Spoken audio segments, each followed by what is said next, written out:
What's going on, everybody? Welcome back to another Fantasy Puck video. Today's video, I'm going to give you my 6 must-draft elite players. So usually my must-draft players video, I always give you a bunch of deep league guys and some mid-range guys, but today's video, I'm going to give you some top 100 players that I think could easily finish in the top 50. If you're enjoying the content so far this season, guys, make sure you leave a like, subscribe if you're new to the channel, and don't be late to the Fantasy Puck Patreon leagues. The leagues are filling up. Click the link in the description below if you're interested in joining. If you have any questions, hop in the Discord, ask myself or the other FP members, and we'll be sure to answer your questions as soon as we can. Without further ado, guys, let's jump into the must-draft elite players video.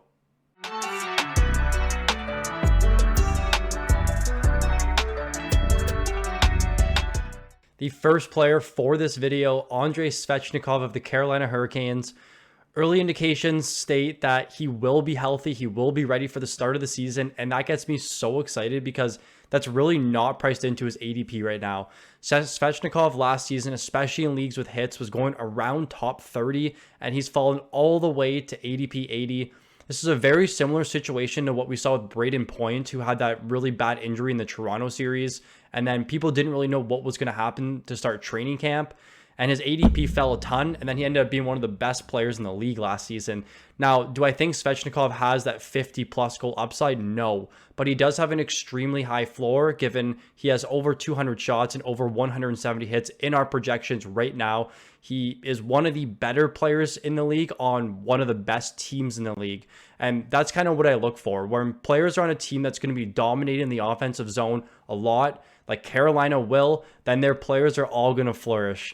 Now, in bangers, I do think he has upside to be a top 10 to 15 player. In my drafts right now, he's going around pick 60 to 70 with a lot of the fantasy puck community in those drafts and are well aware of the style of player that he is.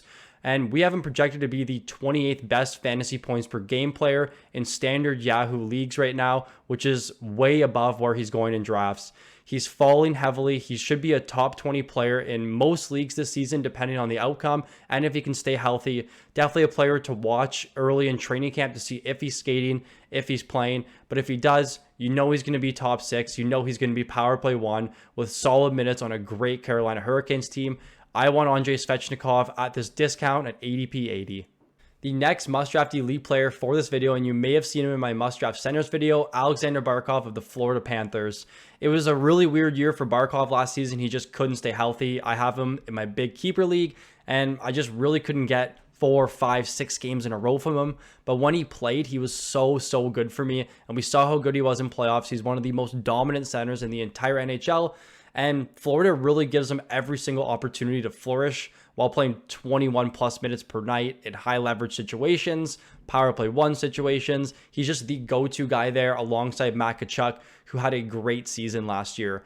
His 82 game pace last season, 94 points, 250 shots, 36 power play points. There's really no reason for him to be going ADP 60. It's pricing in his injury just way too much right now. And I think that he can be an absolute steal in your drafts. Over the last 3 seasons, Aleksander Barkov has the 16th best point rate, the 9th highest average time on ice, the 50th best shot rate, and the 11th most faceoffs won. He just does everything fantasy-wise, but not to mention, again, like I said with Svechnikov, how good the Florida Panthers team is offensively. The 3rd best shot rate, the most goals, or the 6th most goals amongst all teams in the league. And with Montour and Ekblad gone, that probably does hurt their offensive capabilities a little bit. But when they come back, this team is going to be so dominant like we saw last season offensively, and Aleksander Barkov should flourish. Now, in standard points leagues, we have him ranked as our 13th highest fantasy point per game, meaning when he's playing at an elite pace, and I want a player like Barkov on my team. I will take the risk at ADP 60, making him a must-draft elite player. Moving on to the next must-draft elite player, yet another European, Filip Forsberg of the Nashville Predators. Now, I don't think Nashville is going to be as good as we've seen in the past. Matt Duchene's now gone. Ryan O'Reilly's there. Ryan Johansson's gone. But I still think I want a player, especially at this ADP, that's going to be line 1, power play 1, and be the focal point of their team's offense. All indications right now, again, similar to Svechnikov, point to Forsberg playing in training camp and starting the regular season with the team. Injury history, yes, but at ADP 140, you're going to get a guy with a 200 shot floor and a 100 hit floor that's going to be scoring a bunch of goals for you. We project Forsberg this season, 70 games played, 32 goals, 37 assists, 220 shots, and 106 hits. Very, very good numbers for a guy that's going at ADP 140. We know right now a lot of changes have been made to the position eligibility, but still wingers are a little thin, and that just really adds to the value of Filip Forsberg. So I want Forsberg on my teams, ADP 140. I would be looking for him around ADP 90 to 120, depending on who you're drafting with. If there's obviously more knowledgeable people in your leagues, you want to be scooping him up a little bit earlier. But Filip Forsberg here, he's in line for a strong season. Hopefully we can get some good health from him and get 75 plus games. If that's the case, he's going to crush his ADP. But regardless, when he's in the lineup, we know how good he is, and I want him on my teams. Moving on to yet another European skater, Adrian Kempe of the LA Kings. I'm so bullish on this Kings team this season. I think they're going to be extremely good. They have three very good centermen up the middle in Dubois, Kopitar, and Deneau, but not to mention their offensive threats on the wing with Kempe and Fiala. Now, Kempe broke out last season, 82 games played, 41 goals, 250 shots, 20 power play points, and 119 hits. Those are extremely, extremely good numbers for a guy that really hasn't done it too much in the past. But this Kings team should be a top 5 to 7 team in the entire NHL. And I want their winger who had the 20th best goal rate in the league last season and the 58th best shot rate. Now, the big thing about Kempe is he is one of just 2 players with 200 plus shots, 100 plus hits, and 41 plus goals last season. Just him and Aleksander Ovechkin. Now, if we scale back to 40 plus goals, Timo Meier's also there because he did score 40 and have those peripherals. And he's going to ADP 90, where Ovi's going to ADP 18, and Meier's going about 30 to 40. So he is on sale quite a bit this season. I would love to see those assist numbers and power play numbers go up a little bit, but still the goal upsides here are projections very conservative. But I think that, Kempe with his dual eligibility, he did take 51 faceoffs last season, and for some reason they have him as a center. So he has center and left wing eligibility, which is huge, especially early on in fantasy when you're trying to fill up your lineups. No one has really been given that dual position eligibility yet. We know there have been some changes, but a conservative projection for Adrian Kempe puts him atop of one of the best players in fantasy, a top 50 player in bangers leagues.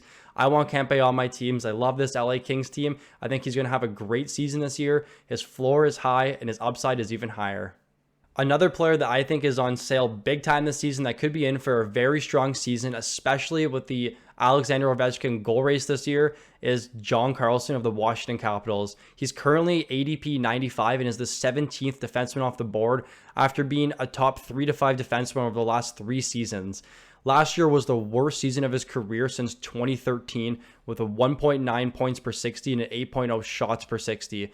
But he still played big minutes, 23 minutes per night, shooting at an elite rate. And not to mention, he actually increased his block rate to 2.2 blocks per game, which is the second highest rate of his entire career. He had a freak incident that kept him out for last season. He took a slap shot to the face.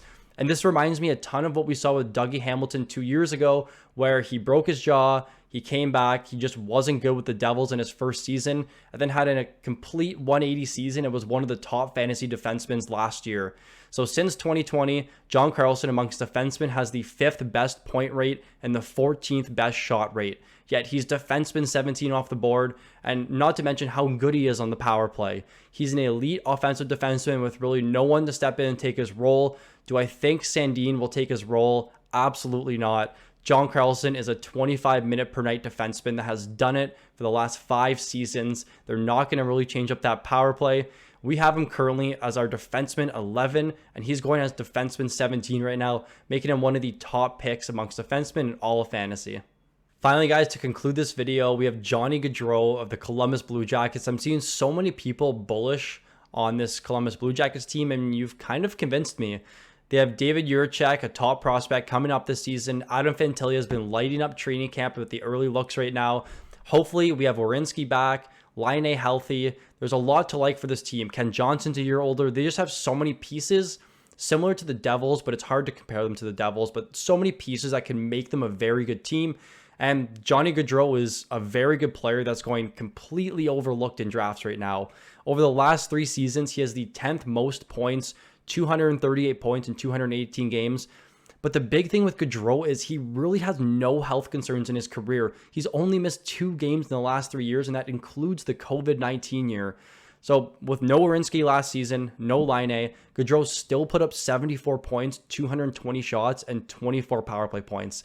Imagine the upside with those guys around them and making that power play much better, making their 5-on-5 capabilities much better. I would say Gaudreau is actually one of the safest picks in the drafts right now, especially in non-hit leagues. But regardless, even if you're in hits leagues, he does fill up every single category. We have him projected for 82 games played, 28 goals, 56 assists, one of the best assist guys in the entire league, 30 power play points, and 230 shots. We can't really project him for anything more given we don't know what we're going to see from this Columbus Blue Jackets team, but hopefully they're better. Gaudreau is the guy. He's the guy in Columbus. 19 minutes, 30 seconds time on ice. They signed him to a big deal. We project him to finish with the 24th most points in the league, yet he's being drafted in the 7th and 8th round. I like Gaudreau. I would be looking at him about top 60 with hopefully upside to finish as a top 40 to 30 player in the league. At ADP 81, he's absolutely on sale. I definitely want him on my teams, making him a must-draft elite player. Thank you for watching the Must Draft Elite Players video. If you enjoyed the video, make sure you leave a like. And if you're new to the channel, make sure you subscribe. We have so much content that we're going to be pouring out over the next little bit. So make sure you stay tuned for that. I'm out of here, guys. I hope you enjoy the rest of your week and look forward to the rest of the content.